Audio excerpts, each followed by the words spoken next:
G'day, guys, and welcome to another episode of the Red Dawn. My name is Kiri, and we are back after a bit of a hiatus. For those who didn't watch the previous video, I was in Melbourne attending the AFL Grand Final, hence the lack of content the last couple of weeks.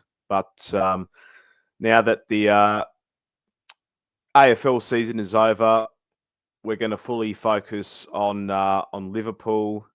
We're going to put some more content out, and we're going to start off with our match between Chelsea at Stamford Bridge, which kickoff is going to be at 3 a.m. Here in Adelaide. So whichever time zone it is for you guys. So a real early one for me to get up, but yeah, not too bad. But let's get into it. So, unfortunately for Liverpool, we've suffered back-to-back defeats for just the second time under Arne Slot. Lost 1-0 to Galatasaray in the Champions League, following their Premier League loss to Crystal Palace. So things aren't looking good at the moment. Obviously, Alisson and Hugo Ekitike, they both picked up injuries during the Galatasaray match. Alisson is already ruled out for this upcoming match and for quite a while, unfortunately, as well. We don't know about Hugo Ekitike, but we know that Alisson will be out for the time being. Despite the recent setbacks, however, Liverpool remain top of the Premier League with 15 points from 6 matches, maintaining a 2-point lead over second place Arsenal.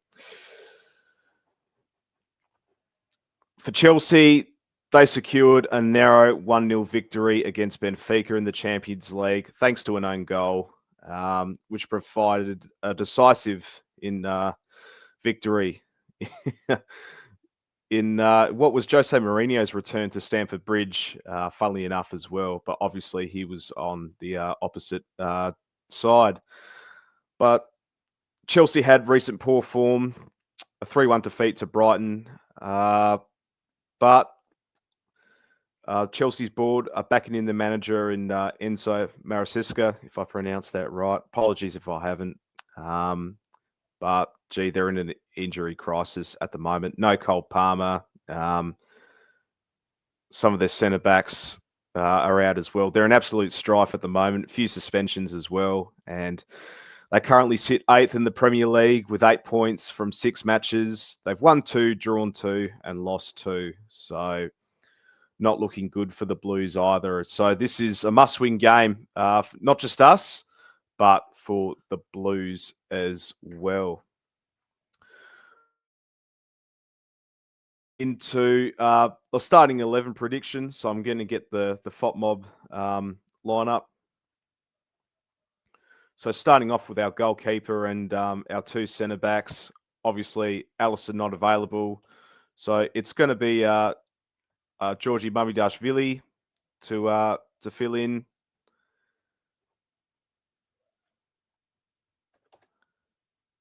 And now moving to our centre-backs. I'm going to say Virgil van Dijk. I would have picked Joe Gomez based on Canade's form at this moment, but I just can't see Gomez being fit to play out a full game. We know that Canade hasn't been in good form as of late. He was pretty costly in the game in the Champions League game against Galatasaray, but we don't really have any other options at the moment in the centre-back department. Obviously, Giovanni Leone, he's out for a year with an ACL. And yeah, but with that being said, if Kanate's having a stinker for about now, then I think Arne Slot should just take him off, then put Joe Gomez on. But at the moment, we'll just have these 2 centre-back partnerships for now. But if things go awry, then make the change. Now, our fullbacks. On the right-hand side, I'm going to say Connor Bradley, and on the left, Andy Robertson. Yeah, just again, especially on the left-hand side, I think we're gonna have to have some experience in the team as well, and we know what Andy can do on the left-hand side.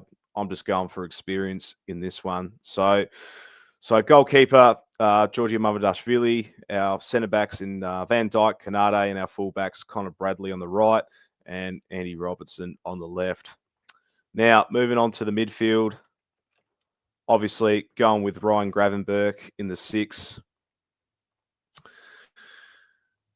And this is where it gets a bit tricky, but hear me out. I'm going to say Alexis McAllister to pair up with Grav, and Dominic Soboslai in the 10.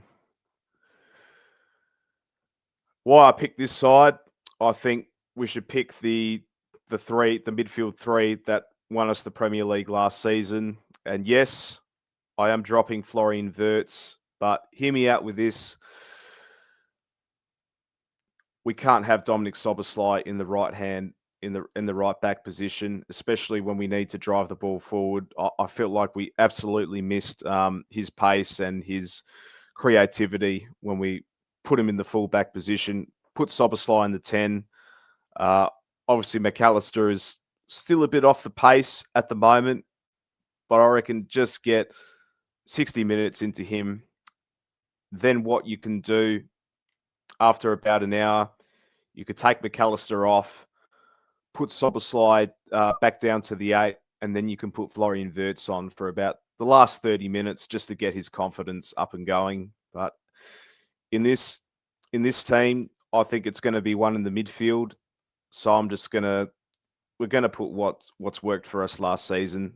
Obviously, Ryan Gravenberch has been great as of late.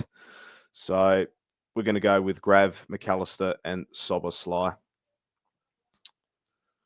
Now, moving on to our attackers. Mohamed Salah, no surprises right there on the right-hand side. On the left, I'm going to say Federico Chiesa. And our striker, you know where I'm going with this. I'm going to go with Alexander Isak. Yeah, so I think this is a game where we have to put someone like Chiesa on the left-hand side. I'm just not trusting Gakpo at the moment. Ryan Gamoa, I think he's too young to play out a full game at this moment. Hugo Ekitike, I don't know if he's going to be fit.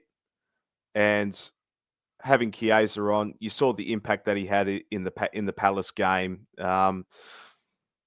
Again, this is the thing that Arne Slot, he just does not trust Chiesa. I just don't know what's going on. He has to start this game because once he's on the pitch, you could see the impact. I just remember the Carabao Cup final last year.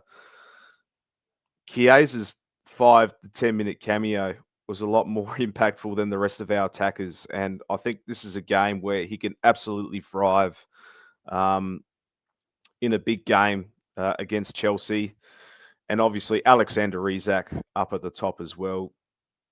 It's going to click in eventually, you know.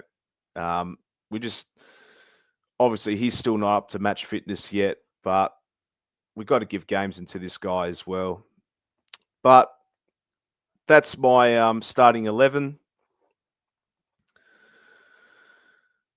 And now for just for a little bit of a prediction, you know, we are favourites, but this fixture, especially at Stamford Bridge, has a lot of surprises. As long as we can keep composure, it could be a 2-0 win, but if the nerves creep in, Chelsea could snatch this one as well.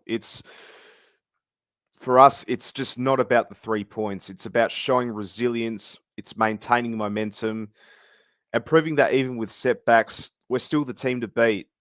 Like Stamford Bridge, no doubt it's going to be hostile, but I'm backing ourselves to to win this game. For a score, I'm gonna say a 2-1 win to the Reds. I think Chelsea might snatch one early in the game, but I reckon Chiesa could equalise it. Isak could score in this one as well. But yeah, I'm gonna say a 2-1 win. Well, that's about it, guys. That's my match preview and starting 11 for the match against Chelsea. What about you guys? What do you think? What is your prediction? What is your starting 11?